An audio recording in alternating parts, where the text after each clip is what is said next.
everyone, and welcome to the Women's Soccer Show. I'm Allie. And I'm Sarah. And we are covering all leagues today. We are starting We're doing every single league in the whole wide world. Every single No, but league. we are doing quite a few leagues. I'm really excited. Yeah, so we're starting off with the absolutely corker of a weekend, opening weekend for the NWSL.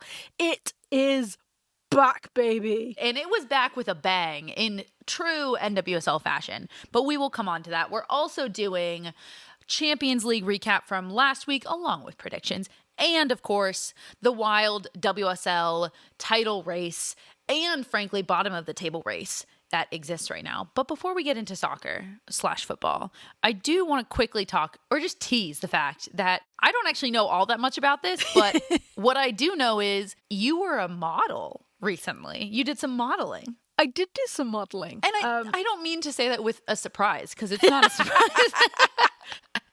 Oh, you mean it's a surprise that 5'4" me did some modeling? Yeah. I think it's a surprise based on your personality that you would do modeling. It's true. It's true.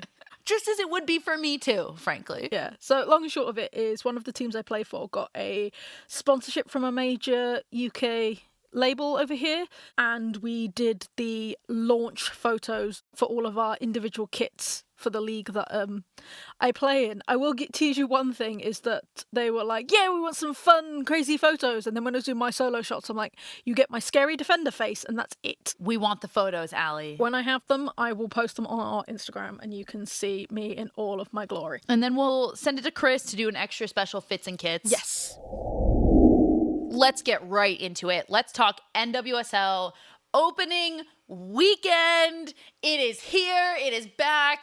Nobody has to be sad anymore because we've got NWSL after dark, during the day, madness at all times. What would you say was the most shocking result of the weekend? Ooh, I think probably OL dropping to Washington. I think the Spirit are winning are probably a bit of a bigger surprise to me. But I mean, I think I saw some OL Reign fans kind of freaking out a little bit. You know what?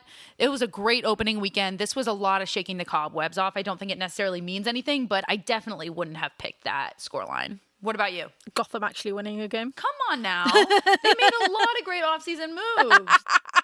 I'm surprised that you're surprised about that. That doesn't make any sense to me. But I will say, one thing that didn't surprise me is that VAR came in hot already opening weekend. Claimed its first victim in the Angel City game. Speaking of Angel City, did you see this? June Endo literally chipped the keeper from pretty close to midfield, and it got called back because of VAR. VAR found a foul in the lead up to that goal, and it was, I mean, that's VAR doing VAR things. It's what VAR does. And if you're a Gotham fan, then you're going to say that's fair. I think this transcends teams, and this comes really just down to, are you a VAR fan or not? I am not. And I've made my point. We're not here to have that discussion right now. No, but I'm just saying, I am not.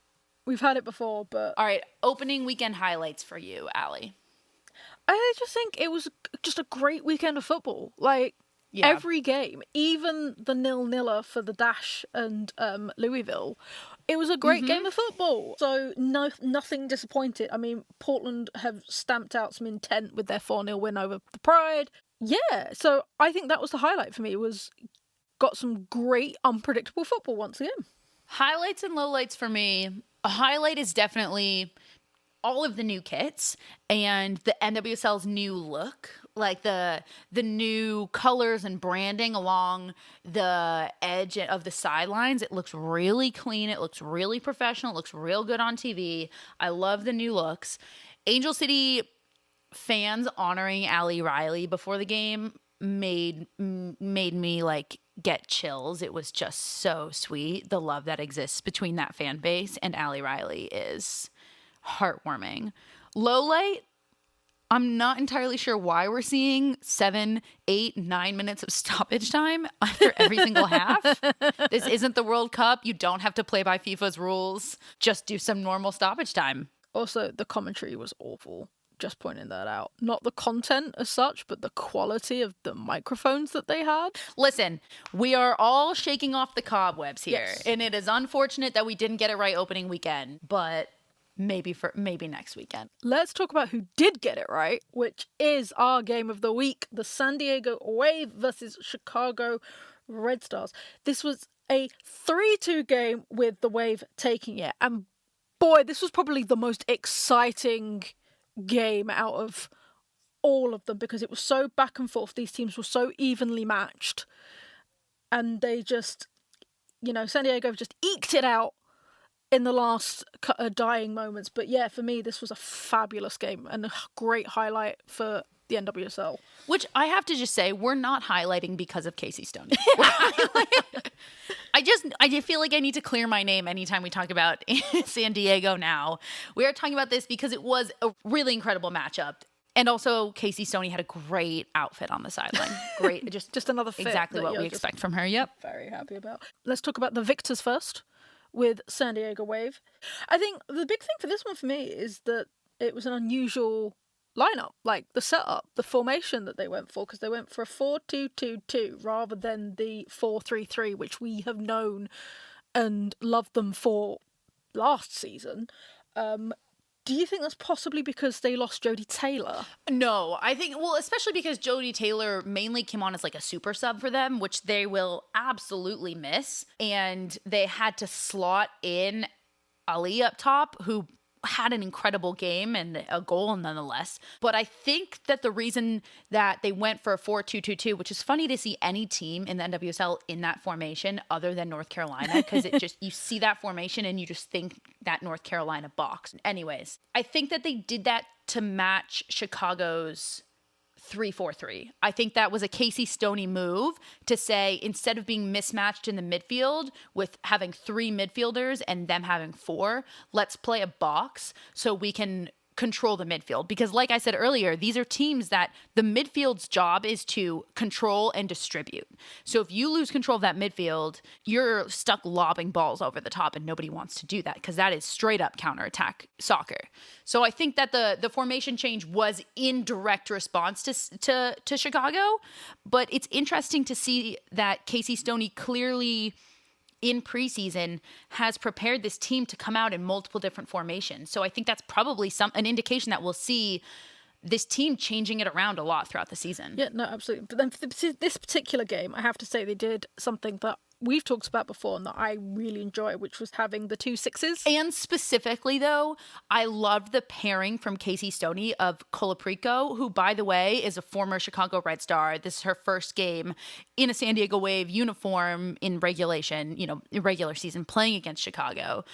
So that was fun to see her, playing against her opposition. But the pairing of Colaprico with Van Egmond, I think, is so perfect. They complement each other so incredibly well. And Van Egmond, I think that she gets overlooked as a midfielder in the league, but so Stoney has really spoken of her as being the emotional core of this team. It basically just said, like, she's so chill, she's so unfazed. So to have her and Colaprico, who is, she can get feisty, like, in a good way. She'll get stuck in, and that's not saying Van Egmond doesn't, but they absolutely complement each other in a wonderful way. Yeah, no, absolutely. I actually have more experience of Van Egmond because ex-West Ham player. And you're right, she's very laid back, that surfer Australian that energy. Aussie. Yeah. that she has. So she's very good at calming people down and calming the game down so that it plays for their strengths rather than the opposing teams. Moving on to Chicago. Now, even though they lost, I do think we have to give a bit of credit to Chicago because they put up a damn good fight. I think they were the better team, to be totally honest. There you go. I think that they controlled the game in the second half way better than San Diego were able to. It was pretty touch and go, kind of sloppy in the first half.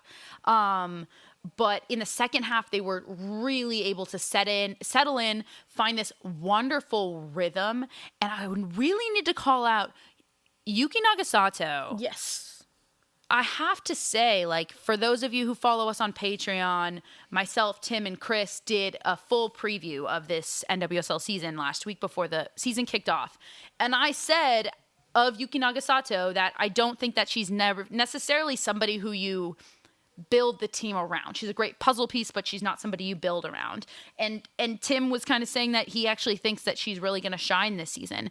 And I give it up to Tim. At least based on this game, this was Yuki Nagasato absolutely shown as a playmaker specifically during this game, finding Mal Swanson in space. Yuki's been a player that's been on people's radar, but not quite making it there. And then she scored that great goal claiming off of San Diego's sloppy defense for their first goal.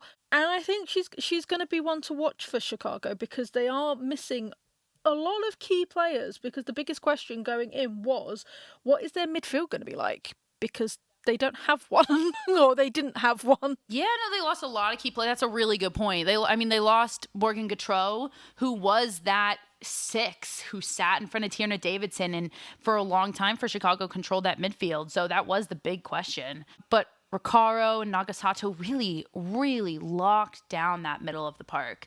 And I also really want to call out Chicago's first-round draft pick, forward out of Penn State, Hawking. What an incredible NWSL debut. First of all, just an incredible game, period. But also for that to be her debut, there's such a bright future ahead for this young forward. Yeah, I have to say, it was, side note, it was a great weekend for a lot of the draftees that are playing their first season. We saw it in the Gotham Angel City game and with absolute rockets. So it was good to see that the faith in the draftees is actually paying dividends. Yeah, absolutely. I mean, notably, Alyssa Thompson scored that banger for Angel City right before they obviously had a goal called back for VAR, which we already talked about. But that's not the point. Any final comments on San Diego Wave, Chicago Red Stars, Allie? I just want to quickly ask a very quick question of, do we think that Mal Swanson is going to get a back injury this season for having to carry both the US national team and Chicago? All right, let's go around the world. Around the world, around the world. Over to España. A win for Levante and a loss for Real Madrid has them level pegging. Who is going to win the most coveted prize in the Spanish league? Second place to Barcelona.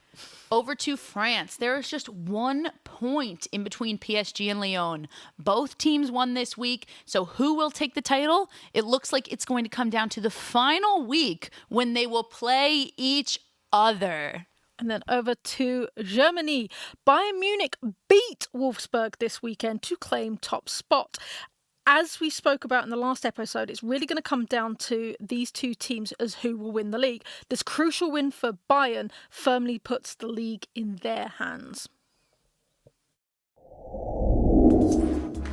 Have you checked out Total Football Analysis yet? TotalFootballAnalysis.com provides researched analysis on loads of football games, including women's football. Want to know why Miedemar scores so many goals? Do you want to explore how City have turned it around this season? Head over to TotalFootballAnalysis.com and sign up to learn more about the beautiful game. We have a special discount for listeners of the Women's Soccer Show. At checkout, type WOSO10 to get a full year for €10. That's €40 off the yearly subscription. Head over to TotalFootballAnalysis.com and type WOSO10 at checkout.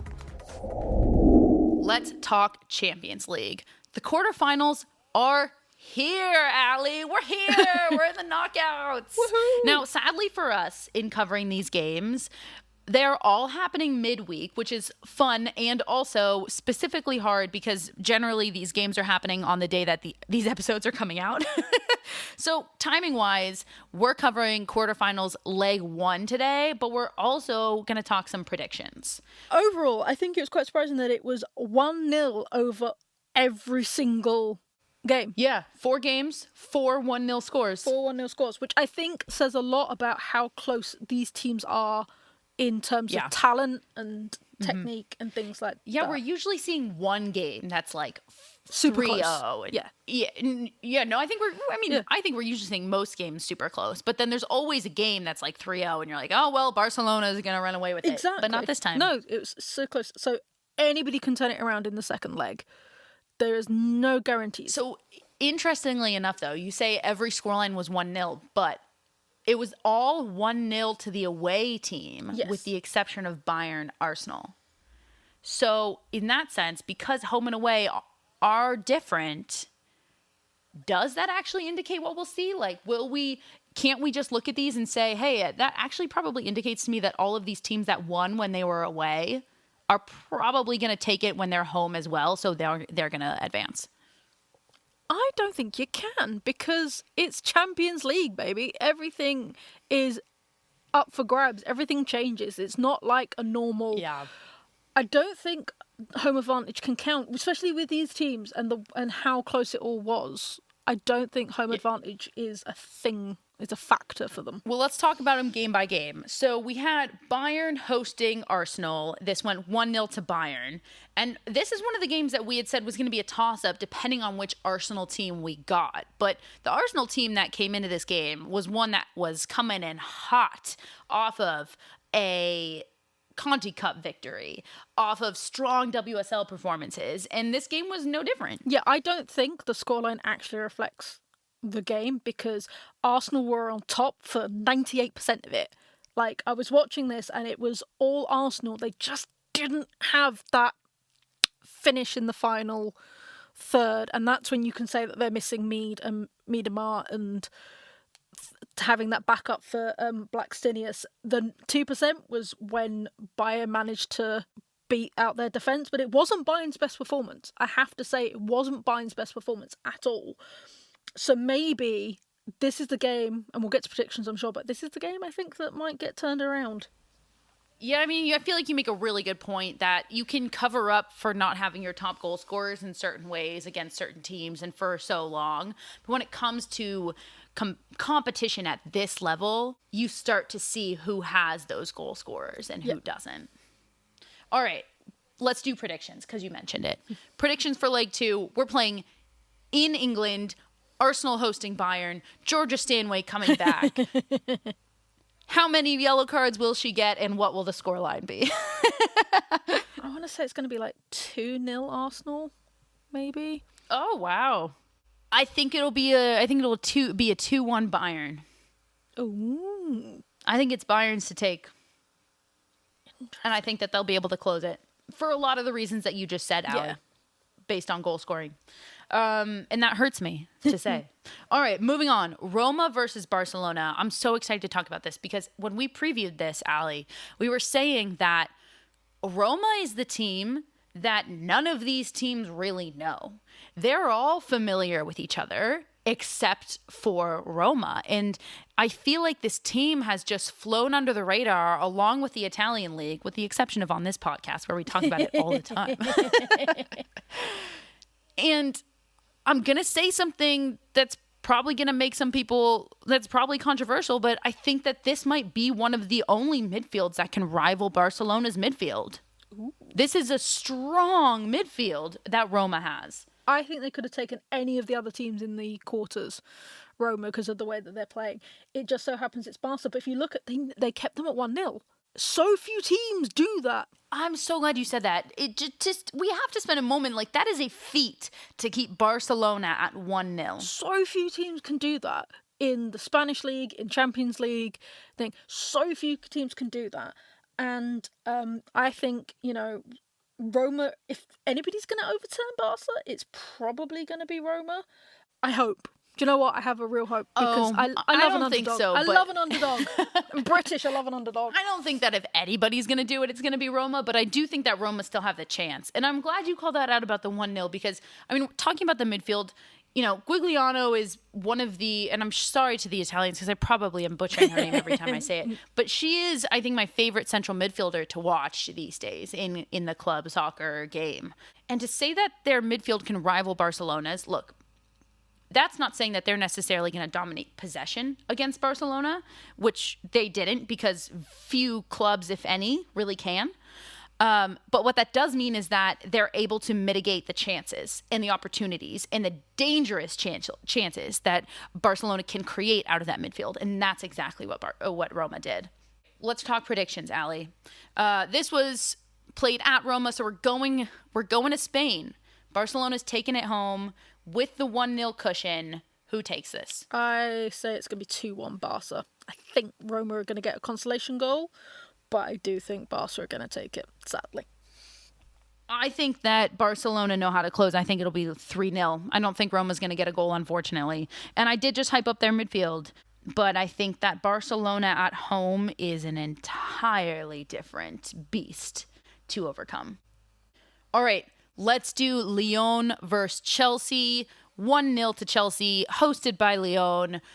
I mean, to me, this is just a case of Lyon on the decline and Chelsea putting everything into Champions League. And that's why we get these results. But are they not going to be too tired because they've had so many games?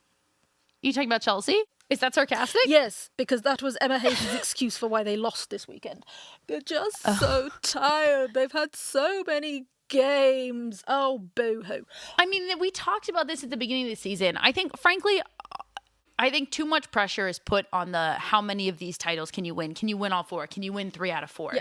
It makes no sense because if you look at what Emma Hayes is doing, and I think that this is the way you go about winning titles, is you set your sights on one piece, one prize, and you go after it full on. If one team was winning all of these trophies, this is not a league to want to be watching. So the fact, I say this to just say, yeah, of course they're dropping games because they're focused on Champions League. And we've been saying this all along, and they're going to bleed in some place. Like, they are Chelsea, but they are not indestructible. And if they want Champions League, something else is going to have to drop. Which I would respect if that was her response. If that was her answer, then I'd be like, fair enough. But to complain when you've got a squad that's like 4 players per each position and you're complaining that you're tired, that's what I don't think. If you said to me, you know what, we are focusing everything on Champions League, I'd be fair play, Emma Hayes, fair play. But it just felt whiny. Well, I guess to me, they're just one and the same. Of like, we're focusing on Champions League, so we're kind of too tired to give everything to the rest of it. But let's... what was I going to say? But your thoughts on this game and predictions for next? I thought it was Chelsea. It was a great game by Chelsea. They scored quite early on and then just held on. I think that was their game plan, was to get ahead and then like limit Lyon's damage. It's going to be a super close one again. I think Chelsea will nick it because they will make Kingsmeadow a fortress, and it'll be a 1-0 and we'll see Lyon gone. Yeah.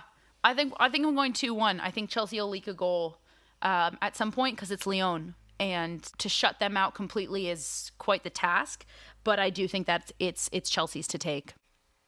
And finally, let's do PSG hosting Wolfsburg.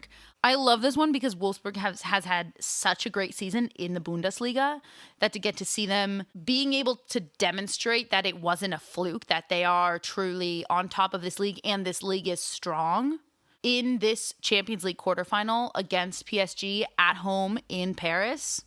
This was fun to watch for Wolfsburg. Yeah, no, it was. I think we're seeing a sort of like a renaissance in the German league, which we saw in the French league a few years ago, and we saw in the Spanish league a couple of years ago.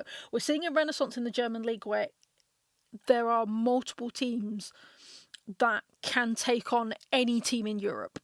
We're seeing it with Bayern. We're seeing it with Wolfsburg. We're seeing that with Frankfurt. We're seeing that. So for me, the most exciting matchup was PSG versus Wolfsburg, because it's a bit like when we had the Lyon Barcelona final. We're seeing the old guard of France taking on this new, hungry, revitalized German, because we know Wolfsburg can do it. They've done it. It got to the final multiple times. We're seeing this new revitalised German league. And for me, Wolfsburg were something unstoppable. They were so special in this league. You know, they got their 1 goal, and I couldn't see where PSG were going to get theirs. I couldn't see any scoring opportunities for PSG. I feel that they were one of the teams that were lucky to keep it at 1-0. Mm-hmm. I think that's a really great call out. All right, leg 2, Allie, predictions. Oh, Wolfsburg are going to walk it. We're playing They're going to be in Germany at Wolfsburg. Exactly. What's the scoreline? They're going to be home. I'm going to give it a good 3-0. Yeah. Wolfsburg. I'm going to agree with that. All right, leg 2 games are happening today, Wednesday, when this episode is dropping, and Thursday of this week. All right, we have gone to the United States for the NWSL, over to Germany, over to Italy, over to France, and now we conclude in England to talk WSL, because these scorelines from this weekend, I think, made everybody look at the table and be like, oh, here we go. Here we go, baby. So let's talk about it. We have got a title race. Oh, I think this is maybe the title race of title races that we've ever seen in the WSL, in the history of the WSL so far. Yeah, so like, we thought we knew what was going on. We thought we knew our top three and just didn't know what order our top three. And then Manchester City was like... And then Chelsea got tired. No. And then Chelsea got tired. No, yeah, I like that. But yeah, Man City were like, hold my beer, and beat frontrunners Chelsea 2-0 this weekend and have thrown themselves smack bang into this title race. So for the first time in probably WSL history, we have a 4-horse race for who will get top spot this season. It's so thrilling. It's so exciting as a fan of English football to have this, like, madness. And I mean, on top of City beating Chelsea, Arsenal and United both made absolute statements this weekend. United won 4-0 and Arsenal won 5-1.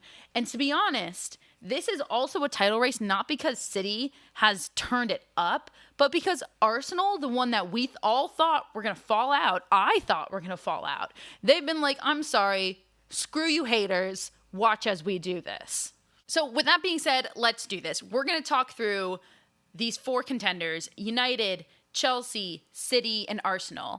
And we're going to play a fun odds game. So what are the odds each of these teams takes the title? Let's go out of 10. Sitting currently in first place, locked in first place, tied with City with 38 points. I mean, what a roller coaster ride of emotions for United fans this year. I feel like it's been like, if we make Champions League, it's great. Oh my God, if we do anything but win the title, it's a tragedy. Disaster. Yeah. Oh no, never mind. It's okay if we don't win the title. If we make champions, it's gonna be okay. And now I feel like everybody's back to, if we don't win the title, it's terrible. It's a disaster. Yeah, do you know what? We knew that they were going to come out strong this season. I don't think anybody could predict how strong they would come out this season, because they did relatively little in both transfer windows. And so what Skinner has done, he is kind of using the Wiegman model of keeping the same players, keeping the tight 11 that he wants to keep playing, and they just gelled so well and they read each other beautifully.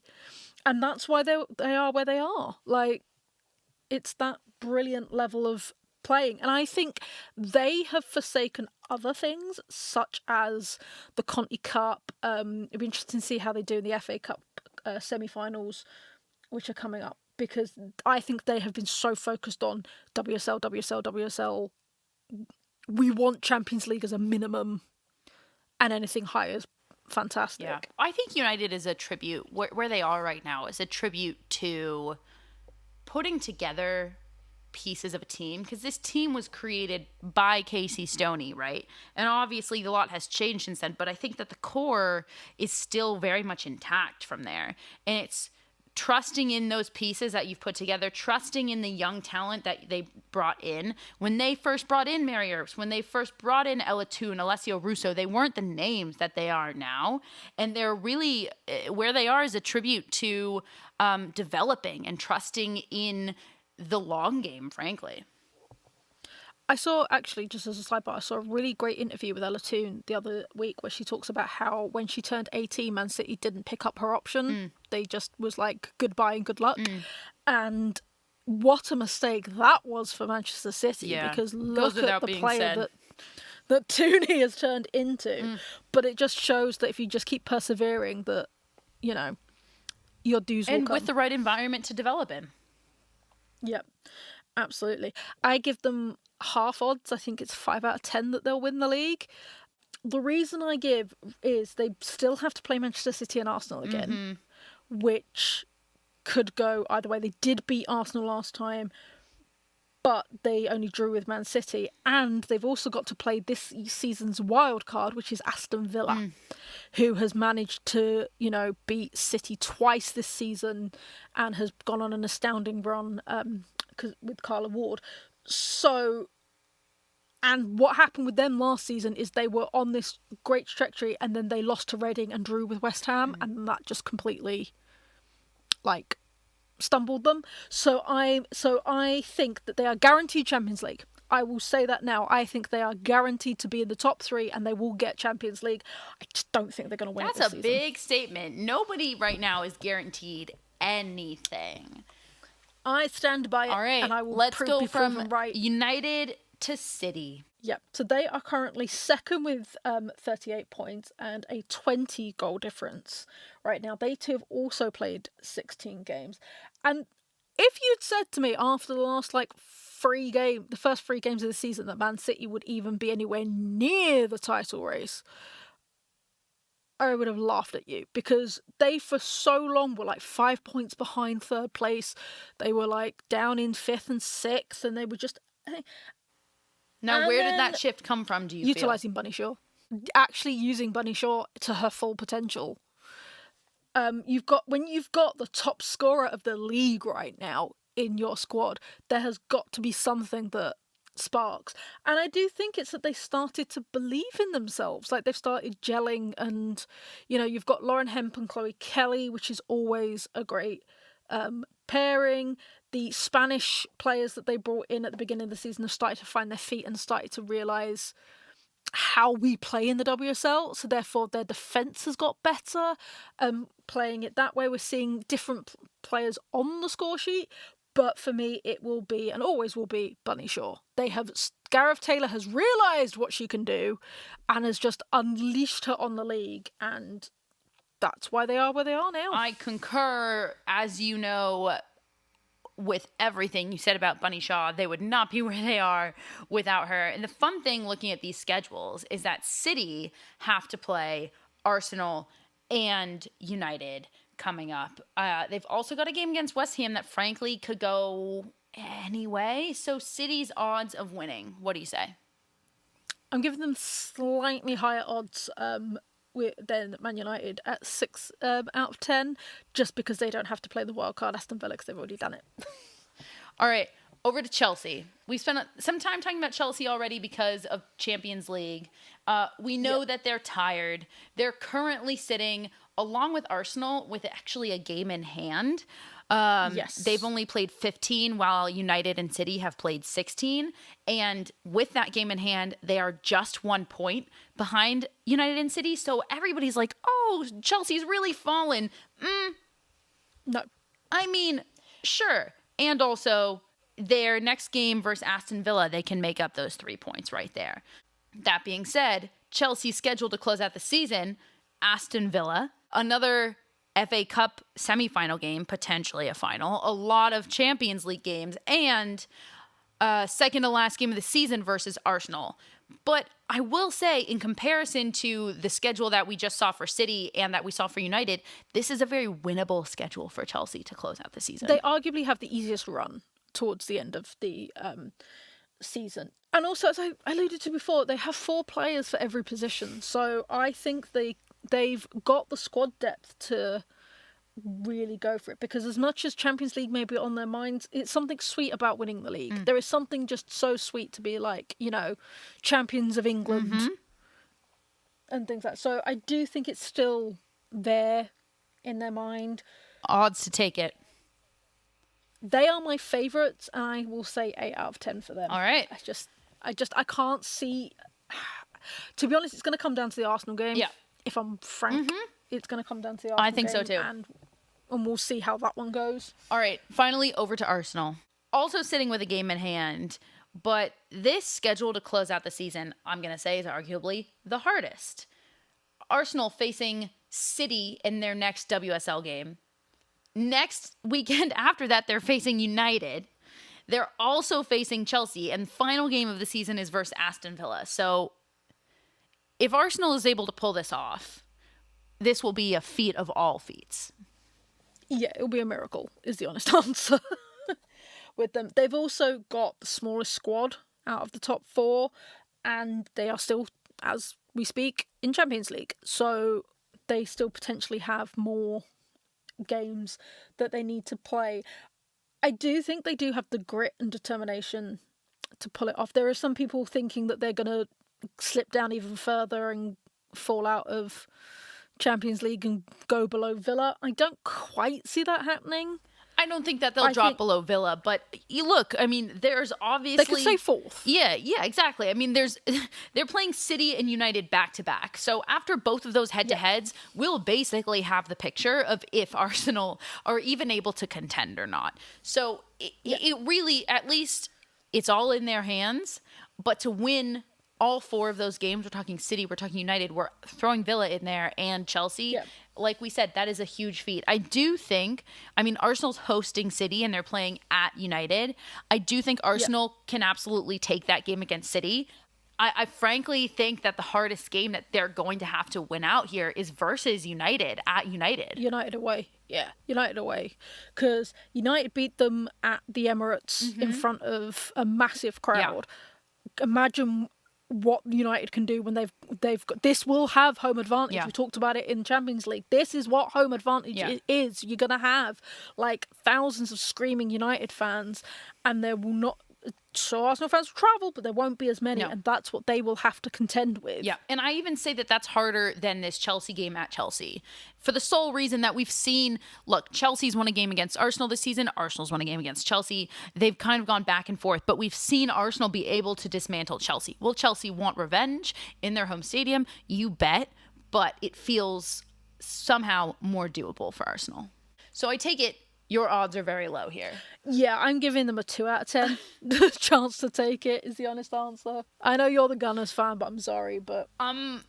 That's all right. I'm going to just stand by my prediction here that I made a while ago, that I think United's going to take the league, and I unfortunately think that Arsenal will fall into 4th. If I need to rank how I think City and Chelsea will fall, I'm just going to go for it and say, let's go... No, I can't. It's going to be Chelsea then City. I almost put City up. I can't. I can't do it. All right. Woo, Allie, we did it. We've done NWSL. We've done Champions League. We've done WSL. In future weeks, we will spend more time talking about the bottom of the table race, which is just as spicy, frankly, as this top of the table race. And we'll spend some time, I think, talking the championship and who we think we're going to see coming up. Because I'm excited to potentially see Bristol City again, baby. Yes. All right, that is it. We are back, everybody. We took last week off, as you know, but we are back weekly here at the Women's Soccer Show. As always, check out our Patreon, patreon.com/TheWoso Show. Head to our socials, and we'll see you again next week. For the Women's Soccer Show, I've been Sarah. And I've been Allie. Thanks, everybody. Good night.